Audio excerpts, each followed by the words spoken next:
Hey, coucou tout le monde! Aujourd'hui on se retrouve dans une nouvelle vidéo et comme vous l'avez vu dans le titre, il va s'agir du point lecture du mois de mai. J'ai lu 7 livres et je suis refaite. Ça fait du bien vraiment de retrouver un rythme régulier, trop contente. De bonnes lectures, des lectures prévisibles, un début de saga, une continuité de saga et une fin de saga. Bref, j'ai dégommé un petit peu ma pile à lire. Je prends ça dans le désordre comme d'habitude. J'ai tout d'abord terminé la saga Elle et le feu avec le second tome Elle et la cendre de Alice Doublié publié chez Hachette. J'avais adoré le premier tome. On suit plusieurs royaumes régis par un seul royaume, le royaume de Primis. On a tout d'abord Alia qui fait partie du royaume de Ramil qui, elle, a le pouvoir du feu. Elle doit le cacher car si Primis savait que Alia a le pouvoir du feu, elle serait tuée sans pitié, sans jugement, rien. Car le royaume de Primis et les royaumes alentours, le royaume de Primis c'est lui qui gère tous les royaumes alentours, c'est le grand roi en gros, celui-là qui régit tout quoi. Car tous ceux qui ont ce don sont tués, ils sont même marqués au fer à la naissance. S'ils pleurent c'est qu'ils n'ont pas le don du feu, s'ils ne pleurent pas c'est qu'ils sont résistants au feu et donc vont mourir dans la seconde qui suit alors qu'ils viennent juste de naître. Vraiment c'est très radical comme façon d'agir, c'est un petit peu violent parce que ce sont des bébés, ce sont des nouveau-nés et Alia elle cache ça depuis son plus jeune âge. On va avoir Effia d'une autre cour, je ne sais plus le nom de sa cour, qui elle est une amoureuse de l'amour, elle rêverait de trouver un homme qui l'aime et de vivre la meilleure romance de sa vie. Et la dernière protagoniste qu'on suit c'est Sibylle du royaume de Sio, c'est la prochaine héritière au trône. Lorsque sa grand-mère mourra, ça sera la prochaine renégate. Les trois jeunes filles vont se rencontrer car Primis organise un bal, un événement qui va durer plusieurs jours pour trouver l'épouse idéale pour son jeune fils qui a atteint la majorité en vue de devenir roi et du coup cette fille de devenir reine par la suite. J'ai vraiment adoré la rythmique du premier tome. Le second tome est un petit peu plus lent, il y a un peu un triangle amoureux, moi qui adore ça, là j'étais en mode c'est un petit peu redondant, il y a plein d'histoires d'amour mais qui sont secondaires ou qui sont vraiment côte à côte avec les questions de règne, de guerre, de conflit car certaines personnes vont se rebeller contre la couronne de Primis. Voilà, je vous en dis pas plus pour pas spoil le second tome. Je l'ai dévoré, c'était une bonne lecture, moins bien que le premier tome, mais vraiment j'ai adoré cette saga, je vous la recommande. J'ai lu le 8e tome de L'Enfant et le Maudit de Siuli Euren publié chez Nagabe, j'adore toujours autant. Il me reste 3 tomes pour terminer cette saga. Je ne refais pas de speech, je le fais souvent sur ma chaîne car je lis régulièrement la suite, donc je vous ferai un topo quand j'aurai fini la saga au complète. J'ai lu le second tome de Amanda Black, L'amulette perdue de Rowan Gomez Rourardo et Barbara Montes, publié chez Hachette Roman. Il y a des illustrations à l'intérieur, c'est vraiment jeunesse. Ah bah tiens, je tombe pile sur l'illustration qui m'a fait flipper. Dans cette histoire on va suivre Amanda Black qui vivait à la base dans le premier tome avec sa tante dans un endroit insalubre et tout. Amanda atteint l'âge de 13 ans, elle va hériter de la fortune et notamment du manoir des Black avec tous les petits embûches que cet héritage comporte car Amanda a des particularités, des pouvoirs, des facultés physique, notamment surdéveloppée, et du coup on va la suivre dans ce second tome dans une péripétie où elle doit retrouver un objet perdu, une amulette, et la rendre à une famille. Sauf que cette famille ne sait pas que la famille d'Amanda Black l'a perdue. Elle était censée être dans leur coffre et finalement ça n'a pas été le cas, donc on va suivre une double enquête avec Amanda qui va tout faire pour retrouver l'amulette, se confronter à un fantôme, à un manoir hanté, et à contrario on a sa tante qui va accompagner du coup la famille qui demande l'amulette au loin dans un pays où il y a un temple, et dans ce temple la tante d'Amanda va trouver une personne qui va l'aider à poser des petits pièges par-ci par-là. Ils vont avoir un labyrinthe, plusieurs quêtes à faire dans ce temple jusqu'à atteindre la dernière salle pour récupérer soi-disant l'amulette. C'était mignonné mais ouais, je sais pas si je le mettrais dans les mains de tout le monde au vu de l'illustration que je viens de vous montrer. Vraiment moi elle me fait peur, elle m'a fait flipper, j'étais au McDo quand je l'ai lu, j'étais en mode vas-y lis la page de droite et tourne très vite.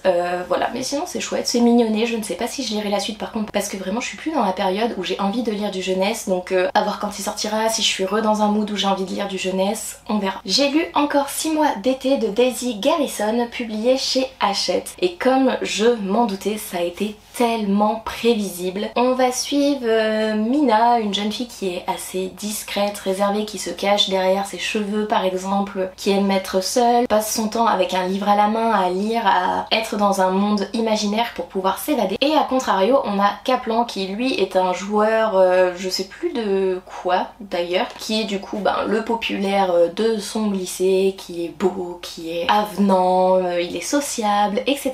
Il est avec une fille depuis plusieurs années, mais il ne lui a jamais avoué ses sentiments et il est très protecteur envers Mina parce qu'ils se connaissent depuis leur plus jeune âge, ils se sont lancés des piques et en fait Kaplan ne savait pas lire et Mina l'a aidé à lire en lisant Harry Potter et du coup ils étaient voisins, un lien s'est créé et on sait qu'au bout d'un moment, à force de rester beaucoup avec la même personne dans les histoires, dans les romances, ils finissent toujours ensemble, donc c'est un friends to lovers. Mais ils se cachaient leur amour, enfin ils se cachaient leurs sentiments à eux-mêmes, ils se doutaient qu'il y avait un petit peu anguille sous roche mais ils l'assumaient pas et tout, et c'est leurs amis alentours qui ont fait qu'ils ont compris. Bref, prévisible, mignonnet, ça se dévore. Dans le cadre du book club, j'ai relu Le garçon en pyjama rayé de John Boyne et illustré par Olivier Gefffer et c'est publié chez Gallimard Jeunesse. Comme la première fois, je retrouve l'innocence du petit Hugo Bruno qui a 8 ans, qui va suivre son père. Son père a été nommé par le Führer gérant, dirigeant du camp d'Auschwitz. Bruno avec sa sœur et sa mère vont partir du coup dans une maison juste à côté du camp où ils vont dire d'ailleurs pas Auschwitz mais Auschwitz.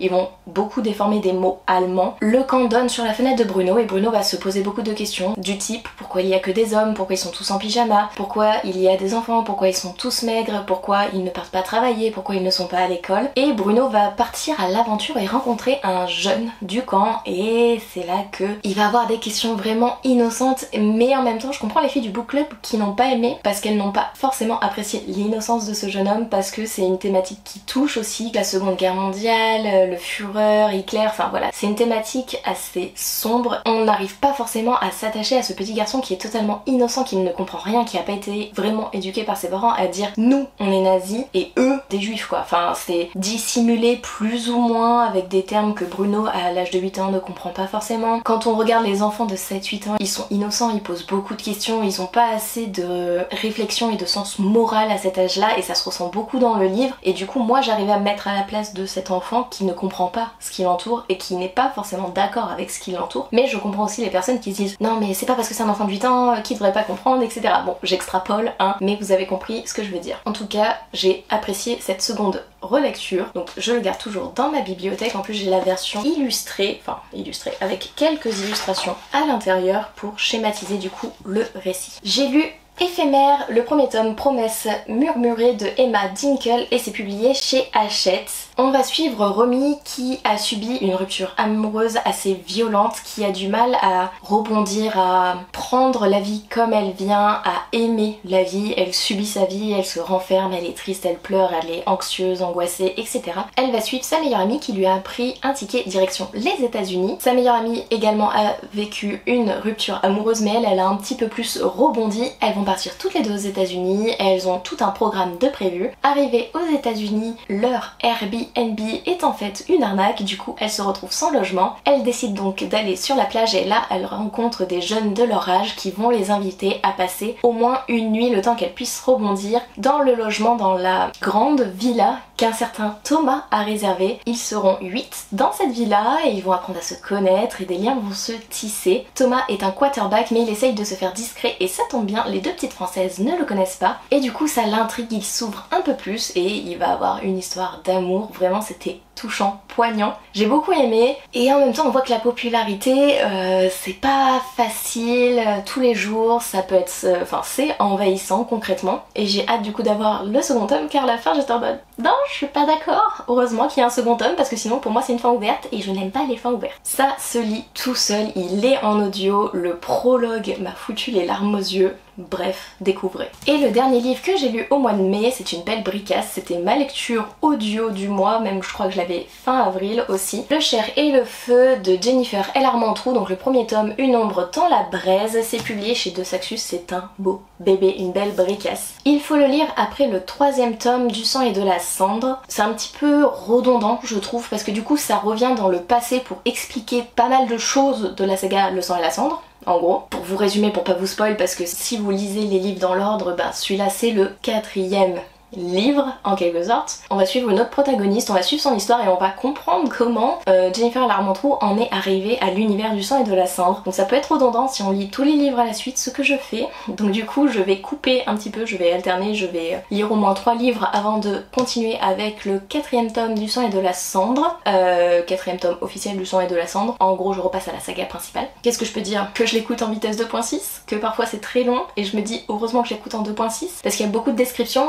mais du coup ces descriptions ça devient redondant avec la saga Le sang et la cendre. Mais en même temps, l'histoire de cette protagoniste est ultra intéressante je trouve. On en apprend davantage, on comprend beaucoup de choses, elle est très badass comme héroïne et surtout on a un personnage masculin qui est tellement badass lui aussi et que j'adore et je suis en mode mais ah je t'aime comme le personnage principal du sang et de la cendre. Je dirais pas le nom comme ça, je vous spoil rien. Je les adore tous les deux ces hommes, ils sont très voilà très charismatiques dirons-nous. Bref, petite pause avant de continuer la suite mais je continuerai la saga de Jennifer L. Armentrout, Le sang et la cendre jusqu'à la fin, je tiendrai bon. Voilà pour ce point de lecture du mois de mai, 7 livres ça fait plaisir. N'hésitez pas à me dire s'il y a certains livres que vous avez lus, si vous les avez aimés, pas aimés, s'il y a certains livres qui vous font envie, si je vous ai convaincu de vous en procurer certains. N'hésitez pas à me dire tout ça en commentaire. Si vous ne savez pas quoi commenter mais que vous voulez me soutenir, n'hésitez pas à mettre un livre fermé, ouvert, une pile de livres, ce que vous voulez. J'espère que la vidéo vous aura plu. Je vous laisse, je vous fais des bisous et je vous dis à une prochaine vidéo.